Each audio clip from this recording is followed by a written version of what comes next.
बनते बिगड़ते समीकरण, सड़क से लेकर संसद तक,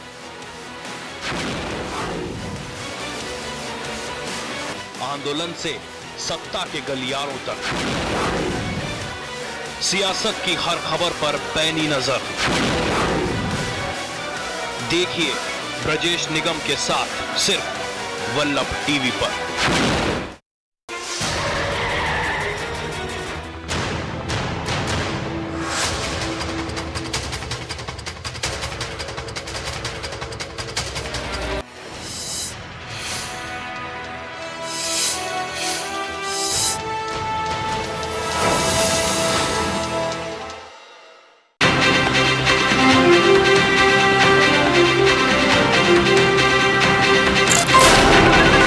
मैं हूं आपका सहयोगी मारूफ रजा और इस वक्त हम मौजूद हैं जीतन राम मांझी के निवास पर और यहां पर चुनावी चौपाल पूरे खुमार पर है और उनके सारे कार्यकर्ता यहां मौजूद हैं।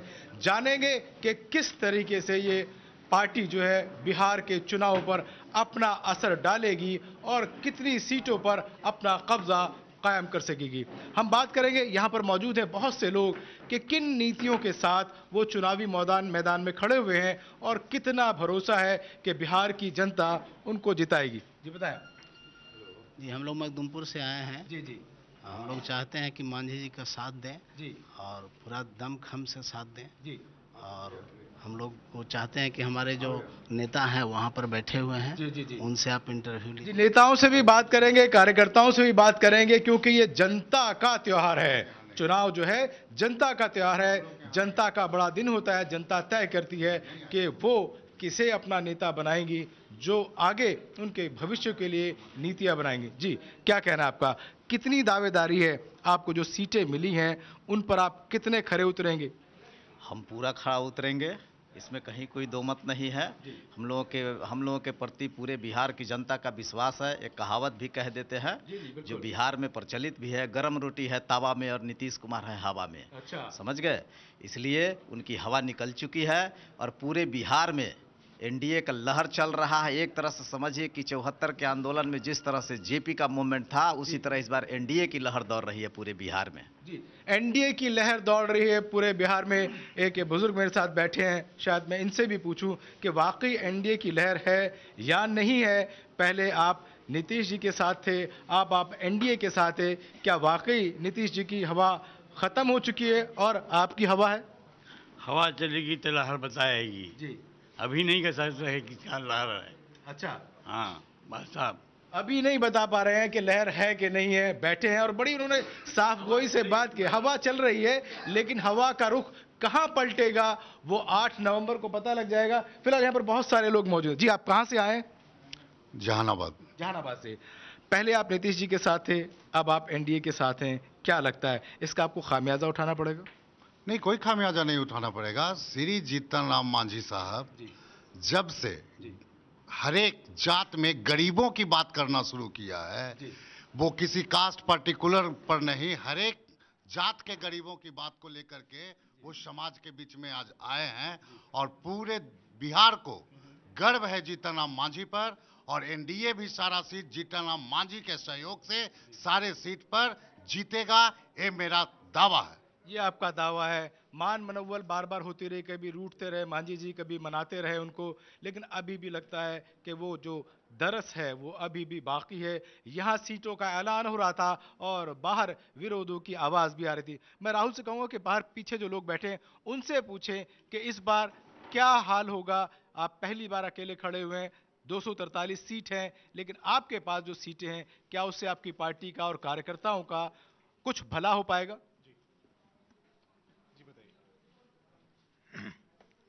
आज के आम चुनाव में जिस तरह बिहार का कार्यक्रम चल रहा है, इसमें पार्टी का सक्रिय योगदान रहेगा। उसके साथ हम लोग सारी जनता लोग हैं। बस सारी जनता हमारे साथ है। यहाँ और भी लोग हम बैठे हैं, उनसे भी जान लेते हैं। ठीक, आप बताइए। इस बार के चुनाव में बिहार में एनडीए की लहर है, मांझी जी की लहर है, गरीबों की आवाज की लहर है। लालू और नीतीश ने जाति में बांटकर, जैसे अंग्रेज ने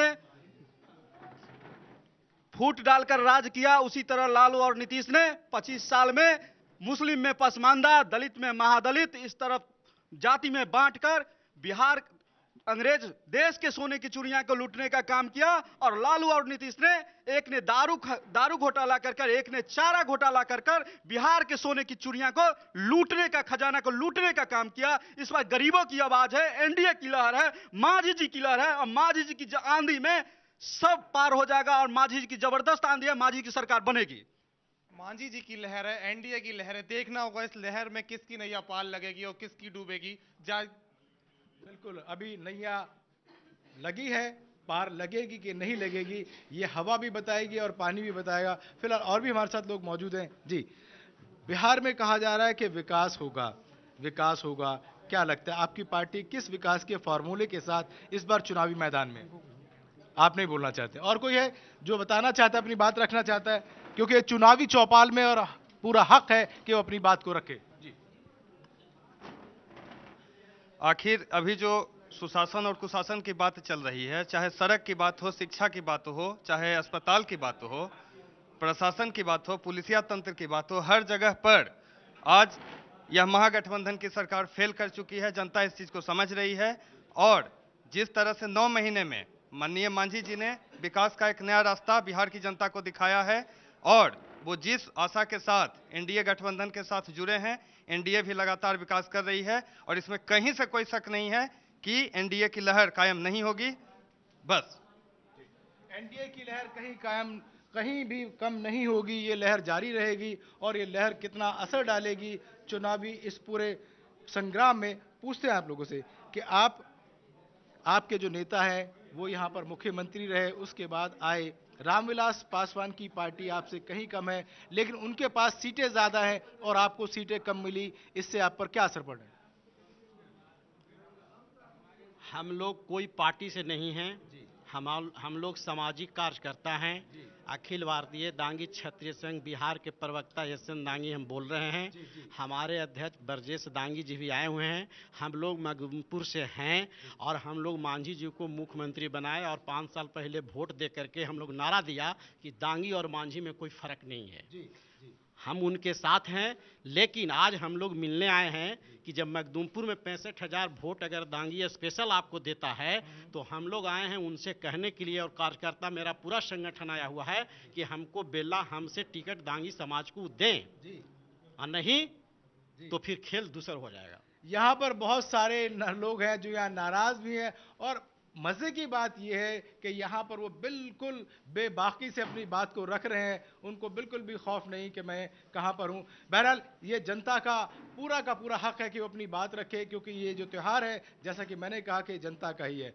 जी, क्या कहना चाह रहे हैं आप? आपके बीच में ही लोग बैठे हैं और आपके खिलाफ यहाँ मुखालफत कर रहे हैं। जी सर, होता है कि लोकतंत्र में सबको बोलने का अधिकार है, वो अपनी अपनी बात अपने अपने तरीके से रखते हैं, अपने अपने चश्मे से देखते हैं। लाल चश्मे से लाल रंग दिखाई देता है सारा दुनिया और हरे चश्मे से हरा दिखाई देता है। साथियों को यह ध्यान रखना चाहिए हमेशा कि जात से जमात नहीं चलती है, जमात से समाज चलती है। कोई व्यक्ति अगर किसी एक जात और वर्ग की बात करता है, इसका मतलब है कि वो कहीं ना कहीं अपने आप को कमजोर महसूस कर रहा है। ठीक है, जो कमजोर होते हैं वही अपनी बात को हमेशा रखते हैं पुरजोर से, लेकिन उनकी कमजोरियां सामने आ गई होती है। इसलिए ये मेरा कहना है कि जाति में बट करके बिहार बर्बाद हुआ है इस 25 वर्षों में, और एनडीए ने एक नारा दिया है सबका साथ सर्वत्र विकास। सबका साथ सबका विकास, ये कह रहे हैं कि जातियों में ना बटें। आप अपने आप को कमजोर महसूस कर रहे हैं इसलिए अपनी बात रख रहे हैं, आपको नेता की बात पे चलना चाहिए, अपनी बात पे नहीं। हम लोग कमजोर नहीं हैं और जाति नहीं रहेगा तो पूरा सृष्टि नष्ट हो जाएगा, इस स्वामी विवेकानंद को कहना है। आज जितना भी खेल हो रहा है वो सब जातियों पर हो रहा है। जातियों को छोटा छोटा संगठन में लोग जा रहा है और उसको कह रहा है कि हमको वोट दीजिए। जाति नहीं है तो फिर आरक्षण कैसे है? जाति नहीं है तो फिर आरक्षण कैसे? बड़ा वाजिब सवाल उठाया है और पूरा का पूरा बिहार चुनाव यूं कहूं कि जातीय समीकरण पर टिका हुआ है। कोई कुर्मी को अपने साथ लेके चल रहा है, कोई यादवों को अपने साथ लेके चल रहा है, कोई अहिर को साथ लेके चल रहा है। कैसे आप नजरअंदाज करेंगे? आखिर उसी हिसाब से आप वोट देते हैं, उसी हिसाब से आप अपने उम्मीदवारों का चयन करते हैं, कैसे नजरअंदाज करेंगे? सर, उम्मीदवारों का चयन किसी जाति विशेष पर हमारे हम पार्टी में नहीं हुआ है। अच्छा, हमारे वर्कर को टिकट मिला है, ये सर्वविदित है, ये टीवी चैनल पर भी चल रहा है और सब लोग जान भी रहे हैं। नेता का फैसला है। उन्होंने एक आवाज़ दिया था, हमारे एक किसी बीच से साथी ने कहा था कि गरीबों की आवाज़ दिया, और जीतन राम मांझी जी वो गरीबों की आवाज़ है। उन्होंने ये भी कहा कि किसी भी जात का गरीब हो, हम गरीब की वकालत करते हैं, हम जात की वकालत नहीं करते। जात की जो वकालत करते हैं वो कभी जमात की वकालत नहीं कर सकते, और जात की वकालत करने वाले लोग आज हमें लगता है कि सन 1857 की बात कर रहे हैं, आज 21वीं सदी की बात नहीं कर रहे हैं। इसलिए जात क्यों नहीं, आज समाज शिक्षित हो गया, युवा वर्ग। आज युवा वर्ग से पूछा जाए कि तुम्हारा गोत्र क्या है, उसे गोत्र नहीं पता है।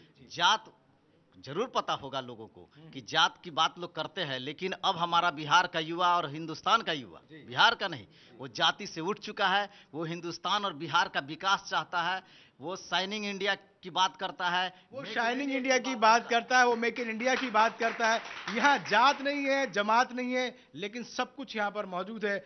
यहाँ पर टिकटों का ऐलान हो रहा था और बाहर कार्यकर्ता ही इनके विरोध कर रहे थे, और एक सज्जन हमारे बीच बैठे हैं, वो भी यही बात कर रहे हैं। लेकिन जिस तरीके से पार्टी मैदान में है, लगता है कहीं ना कहीं वो अभी कसक का दौर बाकी है, अभी सब कुछ ठीक नहीं चल रहा है। क्या कहना आपका? जी, मैं राम स्वरूप मंडल, मोहनपुर प्रखंड बाराचट्टी विधानसभा क्षेत्र के पूर्व जिला पार्षद और इस पार्टी के सदस्य भी हैं। जो हमारे नेतृत्व कर रहे हैं माननीय श्री जीतन राम मांझी जी, इनके नेतृत्व में गरीबों का विश्वास है, आस्था है, और अपेक्षा के साथ इस संगठन के साथ सभी समुदाय के लोग जुड़ करके इसमें काम कर रहे हैं और इस संगठन को आगे बढ़ाने की बात कर रहे हैं, और हम लोग भी इनके साथ हैं। और आने वाला जो चुनावी जो समर आप बता रहे हैं, लोग देख रहे हैं, उसमें हम लोग सफलता निश्चित रूप से पाएंगे, इसमें कोई शक नहीं है। सच कहना अगर बगावत है तो समझो हम भी बागी हैं। अरे क्या बात है, क्या बात है। सच कहना अगर बगावत है तो समझो कि हम भी बागी हैं। और बगावत के सुर दिखाई दे रहे थे बाहर भी, कुछ अंदर भी यहाँ लोग मौजूद हैं। शंकर मेरे को जो पीछे लोग बैठे हैं उनसे पूछिए कि क्या जो पार्टी को सीटें दी गई हैं एनडीए में वो सही है? आपसे नीचे की कई पार्टियां हैं, लेकिन आपसे ज्यादा कहीं उनको सीटें मिली हैं। जी बताइए।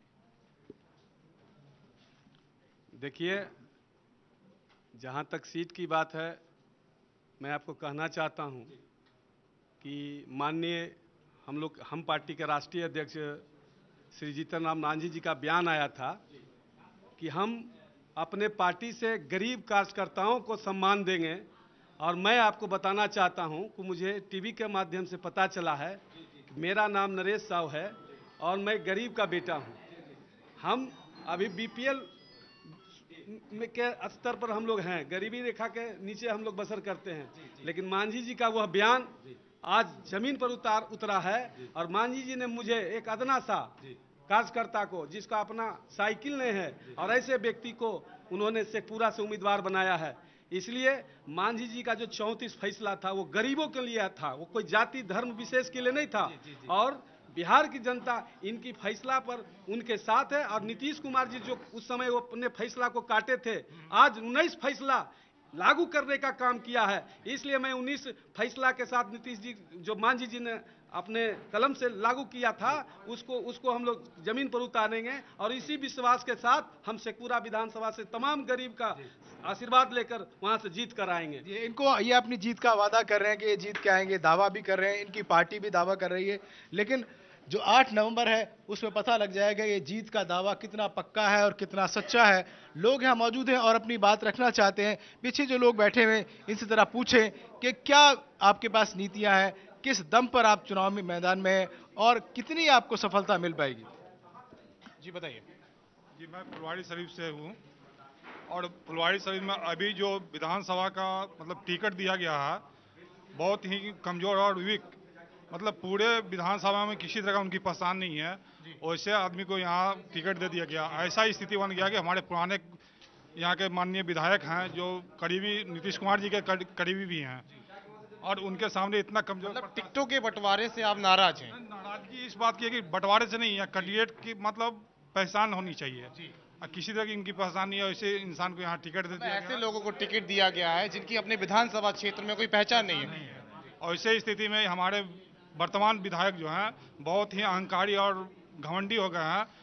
20 साल से यहाँ के शासन में, यहाँ सत्ता में मंत्री रहे, किसी तरह का उनका कोई विकास का कार्य नहीं हो रहा है और उससे आदमी के सामने में एक कमजोर प्रत्याशी दे दिया है, जिसका बहुत ही हम लोग फुलवाड़ी विधानसभा का मतलब सभी एनडीए के कार्यकर्ताओं में क्षुब्ध है, वो बहुत गुस्सा है। बहुत गुस्साए हैं कार्यकर्ता, यहाँ पर टिकटों को लेकर परेशान है, टिकटों को लेकर उनकी नाराजगी है। तो ज़्यादा जानकारी के लिए हम अपने सहयोगी से कहेंगे कि और भी लोग मौजूद हैं, उनसे बातचीत करें, उनसे जानें। ठीक है, कुछ और लोग हैं, उनकी राय जान लेते हैं। जी बताइए। क्या पूछना क्या? हाँ, हम पार्टी से हम लोग खुश हैं और उनको हम लोग पूरे समर्थन के साथ करेंगे। लेकिन एक चीज़ है, घर फूटे तो गम आग लूटे वाली बात नहीं होनी चाहिए। आपस में भाई भाई में मेल होनी चाहिए। आपको लगता है वो सब कुछ मेल जोल है पार्टी में? हो जानी चाहिए। आप अभी नहीं है, अभी भी जो है सो जिस आधार पर इससे भी ऊंचा होना चाहिए। जिस आधार पर उससे भी ऊंचा होना, बहुत महत्वपूर्ण बात मारूफ साहब इन्होंने कही है। कहीं ना कहीं पार्टी के अंदर जो अंदरूनी कलह है वो नजर आ रही है, अभी भी अंदरूनी कलह नजर आ रही है। मेरे साथी शंकर भी कह रहे हैं कि पार्टी में, जबकि यहाँ खुद मांझी जी के निवास पे लोग बैठे हैं, लेकिन उसके बावजूद भी अपनी नाराजगी का इजहार कर रहे हैं। दानिश मेरे साथ है। दानिश, अभी कई लोगों से हमारी यहाँ बात हुई, कुछ लोग बड़े नाराज नजर आ रहे हैं। क्या बात है? अपने पार्टी के लोगों का चयन ठीक नहीं करा। कुछ लोग कहते हैं कि भी जिनको टिकट दिया गया है वो अहंकारी है, उनकी अपनी कोई पहचान भी नहीं। कितना सही है? देखिए, किसी भी घर में जब बड़ा परिवार होता है तो बहुत तरह की बातें होती हैं, विवाद होता है, तकरार होता है, मोहब्बत होती है, सब कुछ होता है। हिंदुस्तानी आवाम मोर्चा एक परिवार है और परिवार में शिकवे शिकायत होते हैं सारे बैठ के, लेकिन एक प्लेटफॉर्म पे आने के बाद हम लोग सब सलटा लेते हैं। देखिए, सबसे महत्वपूर्ण बात है कि बिहार की राजनीति में आज़ादी के बाद पहली बार कोई ऐसा दल है जिसने 20% टिकट मुसलमानों को दिया है। तो ये एक बड़ा मैसेज है पूरे इंडिया के लिए। उस वक्त जब एनडीए को लोग ये बोलते हैं कि एक रिलीजन बेस्ड पार्टी है, एनडीए के कॉमनल पार्टी का जो बिहार में तथाकथित जो महागठबंधन है, लालू प्रसाद यादव, नीतीश कुमार, वो जो भ्रष्ट कांग्रेस के जो नेता हैं वो स्पष्ट लहजे में कहते हैं कि यहाँ कुछ सब कुछ ठीक नहीं चल रहा है, देश में सब कुछ ठीक ठाक नहीं चल रहा है। तो एक परिवार है, परिवार में बोलने का सबको अधिकार है, लोकतांत्रिक प्रक्रिया है, तमाम लोग अपनी बातों को रख रहे हैं। लेकिन देखिए, सबसे महत्वपूर्ण है कि बोलने की आज़ादी है। आप जीतन राम मांझी जी के घर में बैठे हैं और लोग आपको बता रहे हैं कि भाई हमारी ये फीलिंग है। राजनीतिक घरानों में आप जाकर देखेंगे यही बात अगर लालू प्रसाद यादव के घर में कोई वर्कर बोलकर देख ले, उनको घर से निकाल दिया जाता है। नीतीश कुमार जी के घर में अगर किसी ने बगावत करी, उनको घर से निकाल दिया जाता है। जीतन राम मांझी जी को आप देख लीजिए, जीतन राम मांझी जी ने विरोध किया, उनको निकाल दिया गया। यही वो घर है जहां आप इस घर में आके नेता की शिकायत कर सकते हैं और वो उनके मुंह पर शिकायत कर सकते हैं और वो सुनते हैं।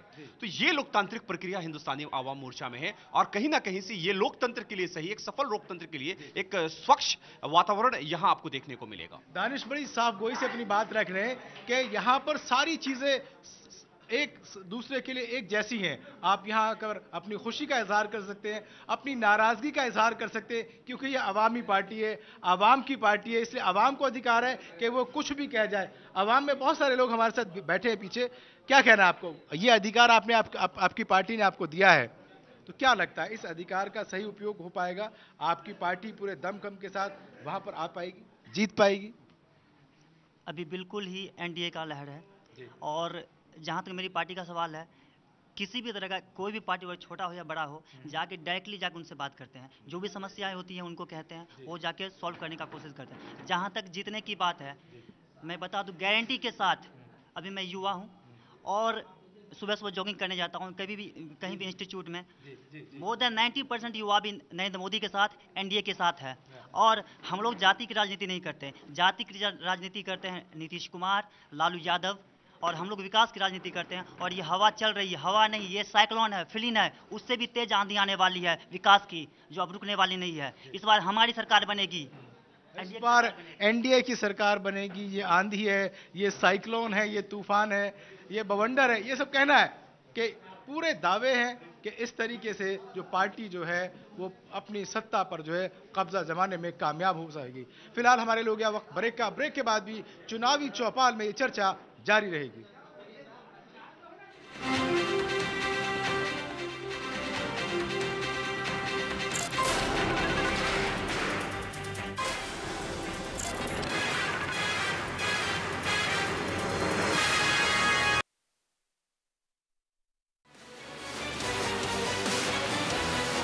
बनते बिगड़ते समीकरण, सड़क से लेकर संसद तक,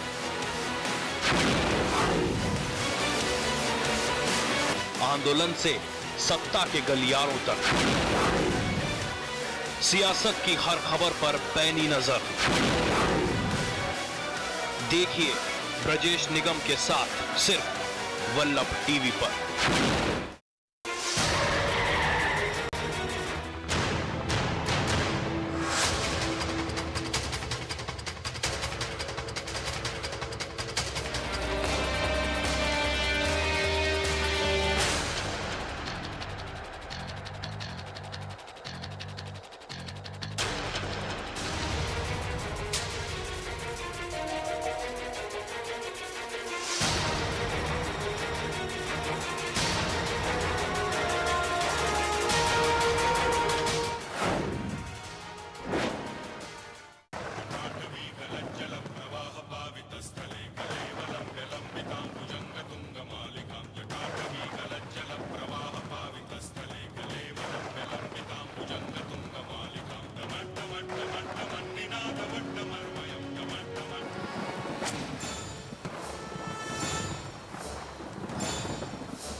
विद्यार्थी परिषद का लड़का आगे बढ़ के मोदी मोदी मोदी। बिहार की जंग, क्या फिर चलेगा मोदी का जादू या लालू नीतीश मारेंगे बाजी? चुनावी समर में दिग्गजों ने झोंक दी है ताकत। किसकी होगी जीत, किसकी होगी मार? बिहार के चुनाव से हर खबर पर हमारी पैनी नजर, सिर्फ वल्लभ टीवी पर। आवाज सच की, सुरों के महारथी। मेरे वतन के लोगों, जरा आँख में भर लो पानी। 7 फेरों से बंधा जन्मों का ये बंधन, प्यार से जोड़ा है रब ने प्रीत का दामन। आवाज के जादूगर। तू धार है नदिया की,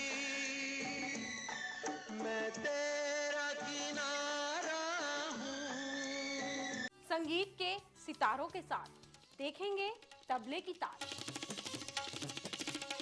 और सितार का कमाल। एक तरफ बजेगी शहनाई तो दूसरी तरफ होगा धमाल। सुरीले सफर से जुड़े कुछ लम्हों को पहुंचाएंगे हम आप तक। देखते रहिए हमारी खास पेशकश लम्हे।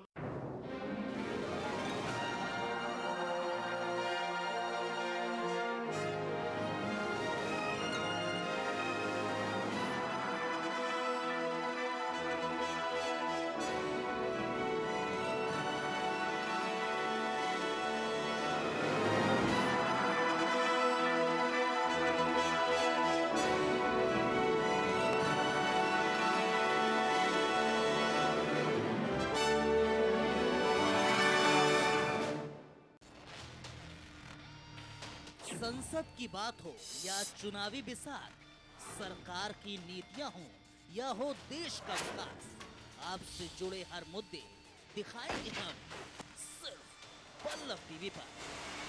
आवाज सच। बनते बिगड़ते समीकरण, सड़क से लेकर संसद तक, आंदोलन से सत्ता के गलियारों तक, सियासत की हर खबर पर पैनी नजर। देखिए ब्रजेश निगम के साथ सिर्फ वल्लभ टीवी पर।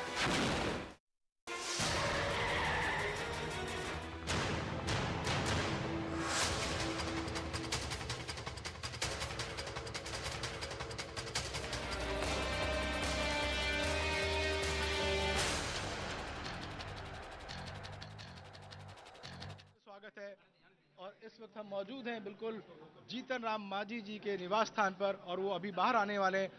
कोशिश करेंगे कि हम उनसे भी एक आध सवाल पूछें कि आखिर उनकी क्या मंशा है, क्या तैयारी है जिसको लेकर के वो इस चुनावी मैदान में कूदे। मांझी जी आपका बहुत स्वागत है। एक सवाल, जो बार बार मीडिया पूछ रही है, लवली आनंद जी का टिकट हुआ नहीं हुआ, सुमित सिंह का टिकट हुआ नहीं हुआ, सब कुछ पार्टी में ठीक ठाक है या नहीं? सब ठीक ठाक है। अब देखा नहीं, 20 को कोटा हमको मिला था, 20 बांट दिया। सब लोग खुशी खुशी जा रहे हैं, सिंबल लेकर के जा रहे हैं। ये बात सही है कि हम भी मानते हैं और सभी आला कमान को ही बोले हैं कि आप जितना ज़्यादा सीट हमको देते, फायदा एनडीए को होता। जितना कम सीट मिलेगा वो घाटा होगा एनडीए को। ये बात हमारा कहना था, हमने कह दिया। मांझी जी, आप मुख्यमंत्री रहे, उसके बावजूद भी उन लोगों ने तजवीज़ किया हमको 20 ही, तो हम सेटिस्फाइड हैं, इसलिए कि अनकंडीशनल मेरा समर्थन था। अनकंडीशनल आपका समर्थन था, लेकिन आप इस प्रदेश के मुख्यमंत्री रहे, आपकी पार्टी का वजूद कहीं ज़्यादा है, लेकिन जिस तरीके से आपको सीटें बाकियों के मुकाबले में कम दी गई, वो कहीं ना कहीं कसक है, उसकी कमी रहेगी आपके इस विकास की धुरी को आगे बढ़ाने में। कहीं ना कहीं वो आपको लगता है कि रोड़ा हम जितना सोचते हैं, हमसे ज़्यादा सोचने वाले लोग हैं। हमको जितना घाटा होगा उससे ज़्यादा घाटा उन लोगों को होगा, क्योंकि बिहार का अगर हम लोग सत्ता गंवाते हैं तो नरेंद्र भाई मोदी जी के भी सत्ता पर आँच आ सकती है। इतना बड़ा रिस्क है, तो वो रिस्क लेते हुए ये डिसीजन लिया, तो हम समझते हैं कोई गलत डिसीजन नहीं है।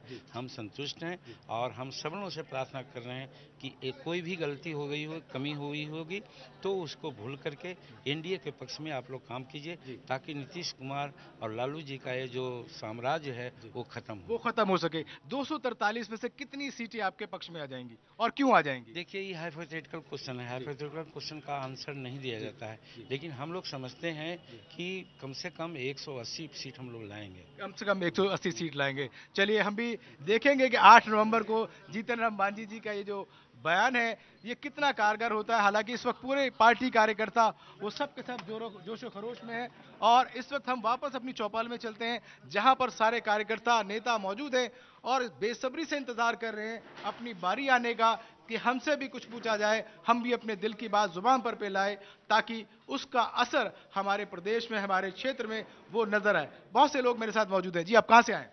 मधेपुरा से आए हैं, जहां रोम पोप का मधेपुरा गोप का कहा जाता है, उस क्षेत्र के हम हैं। जहां कोसी की तबाही से पूरा डूबा रहता है, हम उस क्षेत्र से आए हैं। उस क्षेत्र से आए हैं।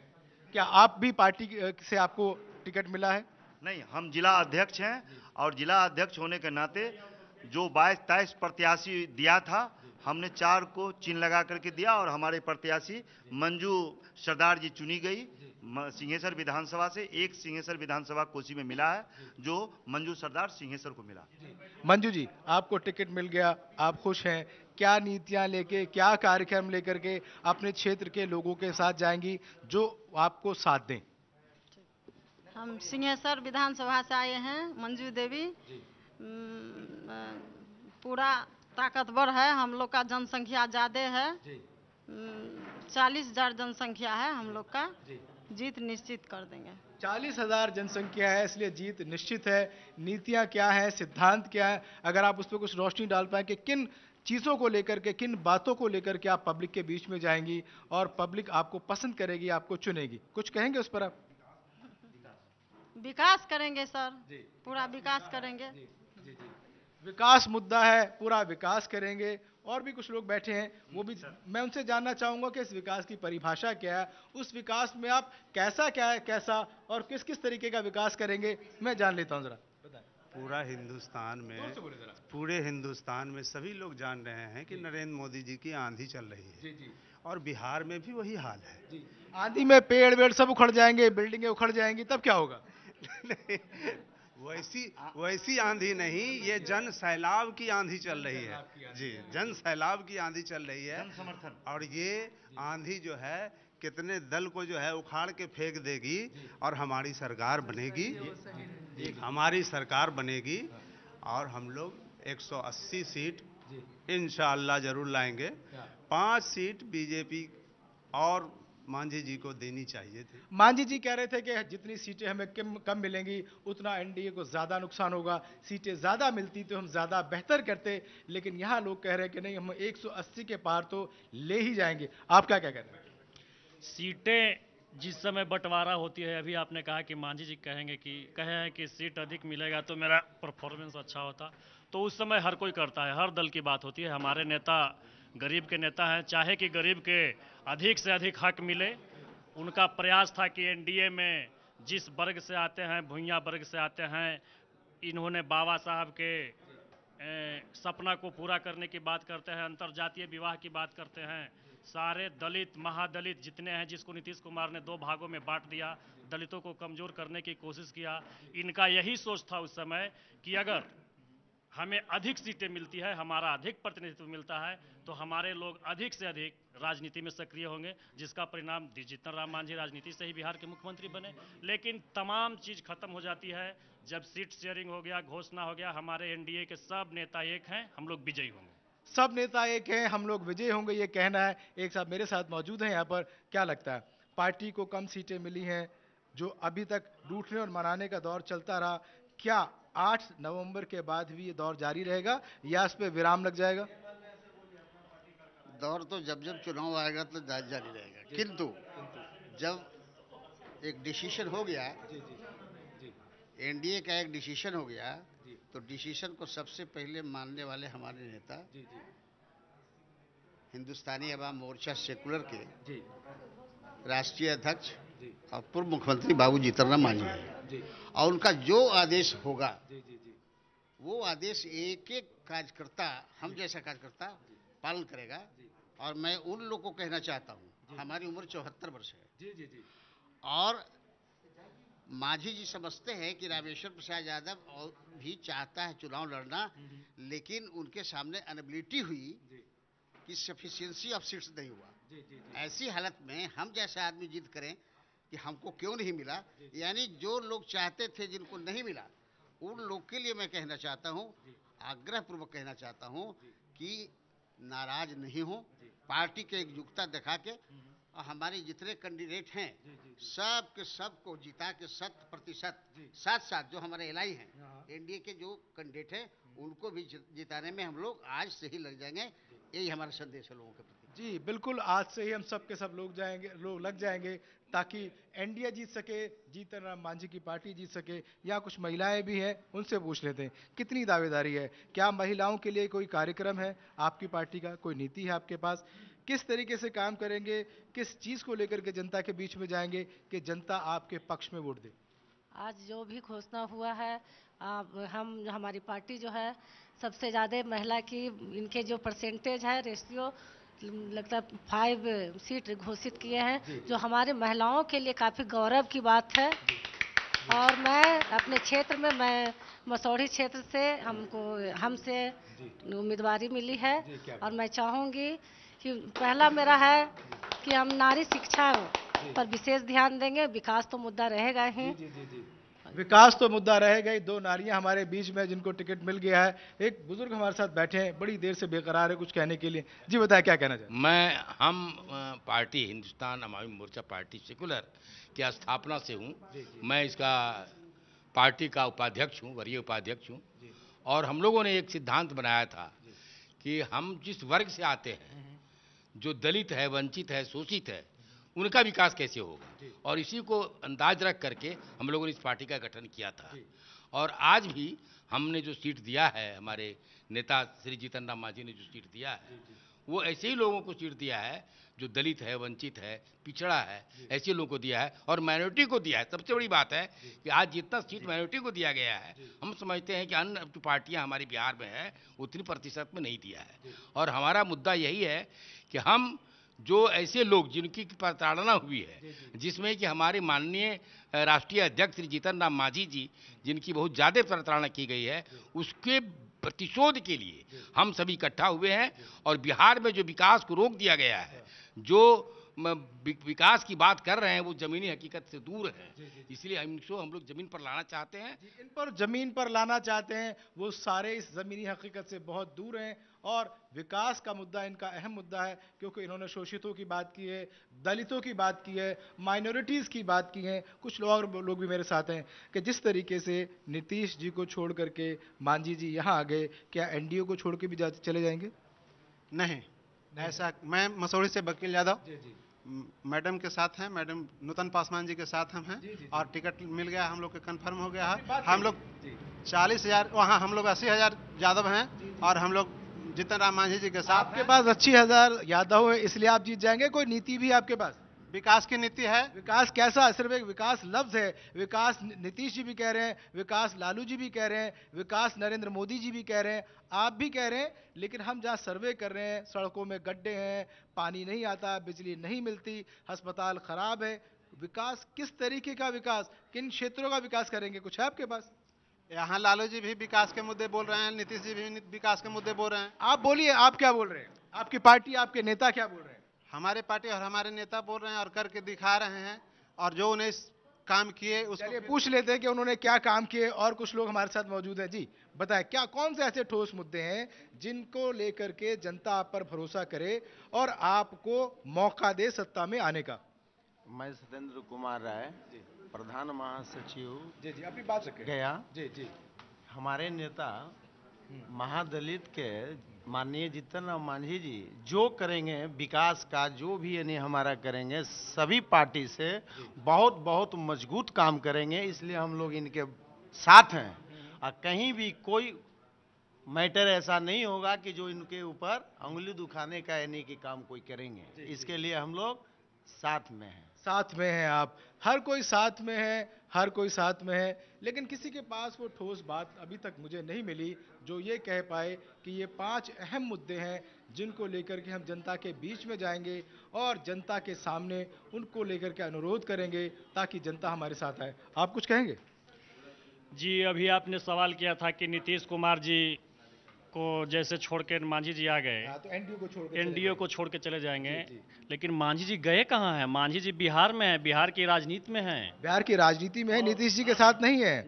नीतीश जी ने उनको मुख्यमंत्री बनाया था। जी जी, नीतीश कुमार जी के साथ नहीं है, इन अपने जमात के साथ हैं। मांझी जी ने बहुत अच्छा काम किया। जिस तरह से इनका शोषण हो रहा था वहाँ, एक दलित को मुख्यमंत्री बना के, स्टाम्प मोहर बना के, जैसे घर के मजदूरा को लोग यूज करता है, उस तरह से उस वर्ग को तोड़ने का काम किया। वैसे मनोबल को तोड़ करके मांझी जी ने जो संदेश दिया दलितों को, महादलितों का, कि देखो ऐसे राजनीति होता है, ये सीखो। इन्होंने अपने समाज को जगाने का काम किया, अपने लोगों को बताने का काम किया कि ऐसे बिहार की राजनीति छोड़ के कहाँ जाएंगे। मांझी जी बिहार की राजनीति में है, जैसा राजनीति में होता है देखते हैं। जैसे कल के लालू जी और नीतीश जी एक दूसरे के दुश्मन थे, लोग समाजवाद की बात करते हैं कि हम लोग समाजवादी हैं। आज यादवों की गांधी मैदान से पूरा लालू यादव ने कहा कि गांधी मैदान से हम तुम लोग साथ है कि नहीं बोलो। वो अवसरवाद की राजनीति करते हैं लालू यादव, और ये तो अपने लोगों को बुस्टअप करके मांझी जी ने बहुत गौरव किया। नीतीश जी के साथ थे मांझी जी, है, उन्होंने भी तो साथ छोड़ा। क्यों छोड़ा साथ? अलग हो गए, यहाँ आ गए, तब उस सरकार में थे, उस पार्टी में मौजूद थे। आखिर ऐसी कौन सी मजबूरी उनको लगी कि उनको वहाँ से पाला बदलना पड़ा, अलग पार्टी बनानी पड़ी और एनडीए के पाले में जाना पड़ा? और उसके बाद अब तक जितनी भी चीज़ें एनडीए ने कही हैं, उन्होंने मांगी है, ना तो उनके मुताबिक उनको सीटें मिली हैं, ना उन सीटों पर उनके मुताबिक उम्मीदवार खड़े हुए। आखिर ऐसी क्या मजबूरी जहां उन्होंने कॉम्प्रोमाइज़ कर लिया? नहीं, इस चौपाल का ही विषय नहीं है। चौपाल में चुनाव, जैसे आपने सवाल किया, तो मांझी जी तो नीतीश जी के कह रहे हैं कि छोड़ दिए। उन्होंने मांझी जी को भगाया है। मांझी जी को जिस तरह से टॉर्चर किया जा रहा था, इन्होंने दिखाया है, अपने लोगों को बताया। और अभी आपका जो सवाल है, क्या बोले थे? जिस तरीके से पहले आप उनके साथ थे, अब आप यहाँ पर आ गए, तो तब भी तो आप वहाँ थे। क्या ऐसी मजबूरी थी जो वहाँ से छोड़ के आ गया? क्यों नहीं? सिर्फ ये कि आपको वहाँ से हटा दिया, अब आपको प्रतिशोध लेना? प्रतिशोध की बात नहीं है, अपने लोगों के बीच आए हैं, अपने लोगों के बीच में आए। मेरे बीच में और भी लोग हैं, युवा हैं, उनसे पूछते हैं कि इस प्रदेश में बहुत सारे युवा हैं और उन युवाओं की अपनी एक परेशानी है कि उनको ना तो यहाँ अच्छे इंस्टीट्यूट मिलते हैं, ना यहाँ पर नौकरियाँ मिलती हैं। क्या उनको लेकर के मांझी जी के पास, उनकी पार्टी के पास कोई ऐसे पुख्ता इंतज़ाम है, उसूल हैं या नीतियाँ हैं जिनको लेकर के वो युवाओं को अपनी ओर आकर्षित कर सकें? जब हमारी सरकार बनेगी, सबसे पहले युवाओं को ध्यान में रख करके यहाँ पे मेडिकल कॉलेज, इंजीनियरिंग कॉलेज, और सबसे जो ये अभी जो बिहार में जो शिक्षा का स्तर है, प्राइमरी से लेकर के अपर तक, एक भी टीचर्स को ठीक तरीके से साइन सिग्नेचर करने तक के लिए नहीं आता है। तो मेरी सरकार, अगर हमारी सरकार बनती है, तो सर से दरख्वास्त करेंगे एनडीए की सरकार से कि सबसे पहले ये जो बेसिक शिक्षा है उन पे ध्यान दें, और दूसरी बात युवाओं के लिए रोजगार के अवसर पैदा करें, और दूसरी बात जो महिलाओं का लॉ एंड ऑर्डर में जो दिक्कत है, महिलाओं का यहाँ पे हाल फिलहाल में जहानाबाद में गैंगरेप हुआ दलित महिलाओं के साथ, इन सब चीज़ों पे ध्यान दें। और जो जंगल राज का जो स्थापना हुआ है, उन सब चीज़ पे आके हमारी सरकार काम करे। जंगल राज का जो स्थापना है उसको खत्म करने के लिए मांझी जी आएंगे, क्या लगता है जंगल राज अब था या जब लालू जी थे तब था, या अभी भी आप इस पूरे बिहार में जंगल राज को ही काउंट कर रहे हैं? जंगल राज पहले तो था ही, बिहार की जनता जानती है इन बातों को, लेकिन अब अगर एक कोई चोर हो और चोर का जो साथ देता है तो उसे भी चोर ही माना जाता है। तो ठीक जंगल राज का नारा भी नीतीश जी ने ही दिया था, और जब वो खुद जंगल राज से जाकर मिल बैठे तो जाहिर विकास का नारा भी उन्होंने दिया था और लोग मानते हैं कि विकास जो हुआ है वो हुआ है। विकास सिर्फ कागजों पे, विकास सिर्फ कागजों और दस्तावेजों में है। आप कहीं भी चले जाएं, कहीं भी देख लें, कहाँ विकास हुआ? सड़कें टूटी हुई हैं, अस्पताल का हालत खराब है। शिक्षा प्रणाली की बात करते हैं, शिक्षा प्रणाली में अभी भी वैसे शिक्षक मौजूद हैं जिन्हें अपना साइन करना नहीं आता है। तो आखिर हम ये कहते हैं कि विकास है कहाँ? कहाँ दिखता है विकास? विकास कहीं नहीं दिख रहा और विकास के सब दावे कर रहे हैं, क्योंकि सत्ता पर जो काबिज होता है उसको सब कुछ सुनना पड़ता है, सब कुछ झेलना पड़ता है, और जो बाहर है, सत्ता के बाहर है, वो खुली आवाज में उसका विरोध करते हैं। और ये विरोध का दौर तब तक जारी रहेगा जब तक ये प्रचार जारी रहेगा। फिलहाल हमारे लिए वक्त हो गया एक ब्रेक का, और ब्रेक के बाद भी चुनावी चर्चा जारी रहेगी।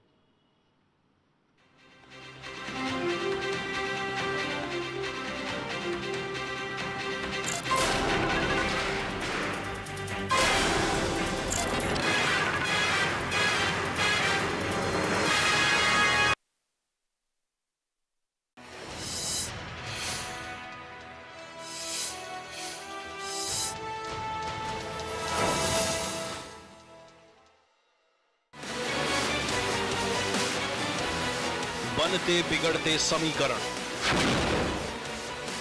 सड़क से लेकर संसद तक,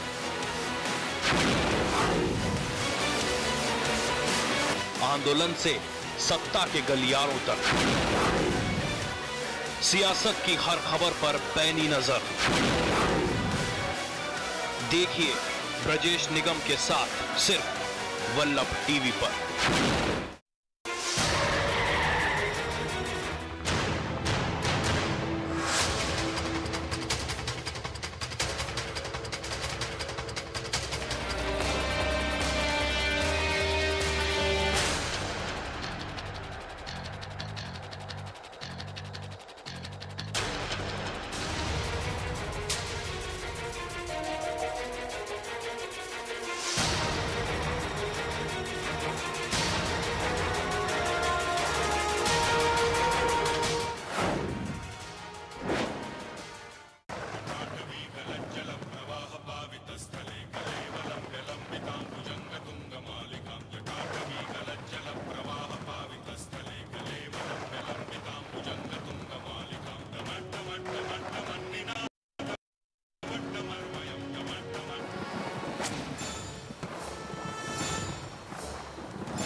विद्यार्थी परिषद का लड़का आगे बैठ के मोदी मोदी मोदी। या लालू ने देश मारेंगे बाजी।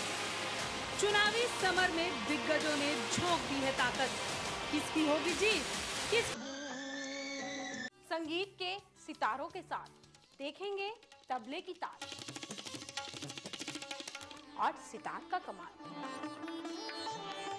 एक तरफ बजेगी शहनाई तो दूसरी तरफ होगा धमाल। सुरीले सफर से जुड़े कुछ लम्हों को पहुंचाएंगे हम आप तक। देखते रहिए हमारी खास पेशकश लम्हे।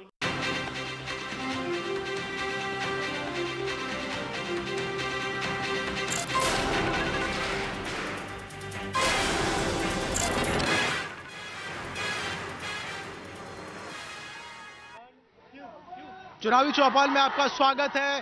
ब्रेक के बाद हम फिर हाजिर हैं। अंदर से हम जहां देखा कि लोगों की अलग अलग प्रतिक्रियाएं, विरोध और दावेदारी दोनों साफ दिखाई दी।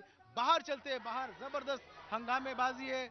मांझी की पार्टी के कार्यकर्ता ही हैं, लेकिन वो लगता है कि बेहद नाराज हैं। आइए उनसे ही पूछते हैं कि आखिर उनकी इस नाराजगी का सबब क्या है।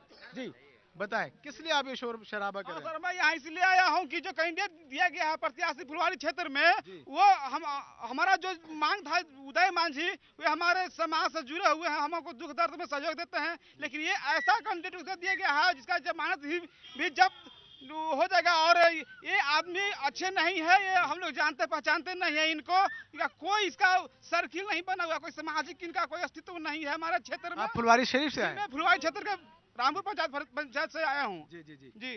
तो आपकी बात क्या थी कि आपको उस कैंडिडेट को उम्मीदवार बनाया जाए जो आप मांग कर रहे हैं? क्या नाम है उनका? सर उनका नाम उदय कुमार मांझी हुए। अच्छा, उनको नहीं दिया गया, किसी और को दे दिया गया? या सर। तो आपने जीतन राम मांझी जी से या यहाँ के जो पार्टी कार्यकर्ता हैं, जो पदाधिकारी हैं, उनसे मिलकर अपनी बात रखी आपने? मैं बात जो प्रत्याशी जो हमारे उदय मांझी हैं वो तो रख चुके होंगे, लेकिन हम लोग को जहाँ तक मालूम हुआ उन्हीं पर डिपेंड हम लोग हैं। जैसा उन्होंने इन्फॉर्मेशन दिया उसके मुताबिक हम लोग अपना काम कर रहे हैं। इसके बाद आगे का हम लोग नहीं, हम लोग डायरेक्ट यहाँ पर। तो उदय मांझी जी कहाँ चले गया? वो कहाँ है? वो तो है, वो तो क्षेत्र में होंगे, क्षेत्र में घूम रहे होंगे, वो जनता से मिल रहे होंगे। जी। तो क्यों पार्टी ने टिकट नहीं दिया उनको? हाँ, वो ये दे दिए कि जो अभी जो हम लोग का मांग है पूरा फुलवारी का जनता के, और वो जो जीतन राम मांझी जो कहते हैं कि मैं इंडिया की सरकार बनना चाहिए, तो इंडिया की सरकार कैसे बनेगी? जो जान पहचान है उस प्रत्याशी को फुलवारी से उतार देते हैं। तो हम लोगों का ये कहना है कि जिनसे जान पहचान है, जो रसूखदार है, उनको टिकट मिल जाती है, और जिनके आसपास कोई नहीं है, सिर्फ जनता है, तो उनको किनारे कर दिया जाता है। क्यों? कोई बोलेगा आप में से? जी जी। हाँ, 2009 में सर हम लोगों ने उदय मांझी जी के नेतृत्व में हमने श्याम रजक को धूल चटा चुका है सर। और ये अगर मिल जाती, इस बार अगर चुनाव में हम लोग उदय जी के नेतृत्व में होते तो ये चौथा उदय जी का इलेक्शन होता फुलवारी क्षेत्र से। और जब चौथा इलेक्शन कोई व्यक्ति लड़ता है तो सर आप आसानी से समझ सकते हैं उनकी पहचान हर व्यक्ति, हर घर और हर वोटर तक है। इसलिए अगर कोई श्याम रजक को फुलवारी में हरा सकता है तो आदरणीय वो उदय जी हरा सकते हैं, इसके अलावा कोई नहीं। और जो वर्तमान कैंडिडेट दिया गया है वो बिल्कुल डमी है, वो उनके पास कोई सामाजिक कोई पहचान नहीं है, उनको तो कोई उनको पॉलिटिकल नॉलेज भी नहीं है, और ऐसे लोगों को टिकट दे दिया गया जिनका स्थिति भी नहीं है राजनीति में और नॉलेज भी नहीं है। इसीलिए हम मांग करते हैं आदरणीय जीतन बाबू से कि आप ऐसा कैंडिडेट को दीजिए। हम लोग चूंकि कितना संघर्ष करने के बाद सिर्फ 20 सीटें मिली है सर। सिर्फ 20 सीट, और एक सीट को हम आंख मूंद करके अगर फेंक देते हैं तो ये हमारे लिए, हमारी पार्टी के लिए, हमारे संगठन के लिए, हमारी गठबंधन के लिए। लेकिन ये हाल तो सब जगह होगा। 243 सीटें हैं और आपकी पार्टी को सिर्फ 20 मिली है। तो जीतन राम मांझी जी के सामने भी एक बहुत बड़ा सवाल होगा कि किसको दे और किसको ना दे। तो ऐसे में हर एक क्षेत्र के अगर लोग यहाँ पर आकर के ऐसे मजमा जमाएंगे तो फिर कैसे होगा, बताएं। मैं ये कह रहा हूँ सर, कितनी संघर्ष करने के बाद एनडीए में भाजपा के साथ, रालोसपा के साथ और लोजपा के साथ कितनी संघर्ष करने के बाद ये सिर्फ 20 सीटें मिली है। 20 सीटों में हम लोग ये चाहते थे कि 20 सीटें हमारी पार्टी, हम पार्टी का वो विजय प्रत्याशी हो। तो ऐसा कैंडिडेट दे तो ये आप क्या समझते हैं? जीतन राम मांझी जी को इन सब चीजों का पता नहीं होगा कि कौन लायक है और कौन उनको जीत दिला सकता है, कौन नहीं दिला सकता? देखिए सर, उनको क्या मालूम है फुलवारी क्षेत्र में उनका क्या कितने बार दौरा किए हैं, क्या किए हैं, उनसे वो ही विशेष बता सकते हैं। लेकिन ये यहाँ जरूरी है उनका जो पिछले का उनका जो देखा जाए इतिहास, तो कोई ऐसा नहीं हुआ। अभी 25 साल, लगभग 25 साल अगर ये श्याम रजक जी का होने वाला है, ये 30 साल होने वाला है। अगर कोई 1 साल के लिए रहा है तो हम ही लोग, पूरा फुलवारी के लोग मिल करके उदय जी के नेतृत्व में श्याम रजक को धूल चटा चुके हैं 2009 में। ये ग्राउंड है। अच्छा, मुझे ये बताएं, आप खुद आए क्या या उदय मांझी जी ने आपको वहां से भेज दिया कि आप जाइए थोड़ा सा तमाशा करिए? फुलवारी की जनता की आवाज है। ये उदय मांझी तो हमारे नेतृत्व करता है, लेकिन फुलवारी की जो जनता में जो भावनाएं हैं, जो उनकी भावनाएं जो अंगड़ाइयां ले रही है कि वो। राहुल को, अपने कैमरामैन को कहूँगा, देखिए हम यहाँ पर बहुत सारी महिलाएं हैं जो छोटे छोटे बच्चों के साथ यहाँ पर आई हैं। आखिर इनका क्या फायदा और क्या नुकसान है जो यहाँ पर सिर्फ एक अपने कैंडिडेट को चाहती है कि उनको टिकट मिल जाए तो शायद उनका उद्धार हो जाएगा। उदय मांझी का हमको मिल जाता बहुत, उदय मांझी का टिकट मिल जाएगा बहुत, हम लोग के खुश हो जाएगा। उदय मांझी हम एक थाली में खाता है, उदय मांझी का टिकट नहीं मिलेगा तो हम लोग के नाराज है। ये राहुल जिस तरीके से हमारे कैमरामैन ने दिखाया कि ये महिलाएं छोटे छोटे बच्चों के साथ सुबह से यहाँ पर खड़ी हैं कि शायद कोई उनकी बात सुन ले, कोई उनकी इस गुहार को सुन ले और उनके मन के प्रत्याशी को वहाँ पर टिकट दे दिया जाए। आप कुछ कहना चाहते हैं, बताएं। मैं चाहता हूँ सर, जो जीतन बाबू जी जो अभी कैंडिडेट को जो खड़ा किए हैं रामेश्वर मांझी जी को, तो सर हम ये चाहते हैं कि अगर जिनको खड़ी किए हैं तो ये हम पार्टी से निकल नहीं पाएंगे, ये नहीं निकल पाएंगे। इसीलिए कि श्याम रजक जी जीत जाएंगे। हम यही चाहते हैं कि जीतने वाला उम्मीदवार चाहिए और वो आगे सरकार को मजबूत करे। जीतने वाला उम्मीदवार चाहिए और ये इन सब का ये मानना है कि जो जीतने वाला उम्मीदवार है वो उदय मांझी है।